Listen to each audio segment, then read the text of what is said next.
सांगली शहर पोलीस स्टेशनमध्ये गुन्हा रजिस्टर नंबर 110/26 इंडिकेस कायदा कलम 8 अ 20 व 2 ब प्रमाणे गुन्ह्यातील आरोपी नामी सोहेल गफूर तांबोळी राहणार 100 फुटे रोड सांगली यांच्याकडून 2 किलो 682 ग्रॅम गांजा जप्त केला आहे.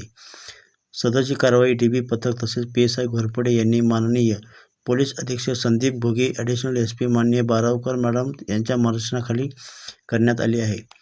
गुन्ह्यातील तपास पुढे काल दिनांक 12 रोजी गुन्हा रजिस्टर नंबर 110/26 NDPS कायदा कलम 8-20 ब 2 ब प्रमाणे गुन्हा दाखल केला असून गुन्ह्यातील आरोपी नामे सोहेल गफूर तांबोळी राहणार 100 फुटे रोड याच्याकडून 2 किलो 682 ग्रॅम गांजा जप्त केलेला आहे. सदरची कारवाई डीबी पथक तसेच PSI घोरपडे यांनी माननीय पोलीस अधीक्षक संदीप भोगेसह माननीय ॲडिशनल SP बारावकर मॅडमसह माननीय DSP भागवत सर यांच्या मार्गदर्शनाने करण्यात आलेले आहे. गुन्ह्याचा पुढील तपास PSI खाडे हे करीत आहेत.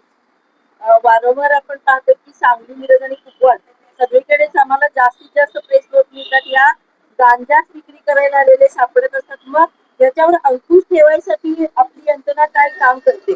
आमच्याकडे डीबी पथकाचे अधिकारी व कर्मचारी वेळोवेळी पेट्रोलिंग करतात. ज्या ठिकाणी डार्क स्पॉट आहे त्या ठिकाणी व्हिजिट करून कारवाई करतात आणि जे रेकॉर्डवरचे गुन्हे त्यांना वेळोवेळी चेक करून कारवाई करतात. स्टेडियम हा जो बाबासाहेब आंबेडकर स्टेडियमचा जो भाग आहे तर तो कदाचित आपल्या अंडर येत असेल सांगली सिटी.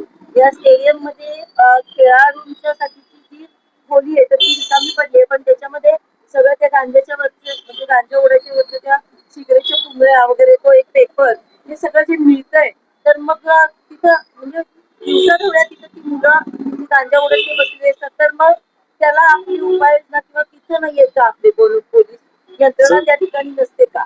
सदर ठिकाणी स्टेडियमला वेळोवेळी पेट्रोल केलं आहे. सदरचा प्रकार हा पूर्णपणे बंद झालेला आहे. सदर ठिकाणी कोणत्याही वस्तू मिळणार नाही. यापूर्वी त्या ठिकाणी स्वच्छता केलेली आहे व त्या ठिकाणी सिक्युरिटी गार्ड महानगरपालिकेकडून नेमण्यात आलेला आहे.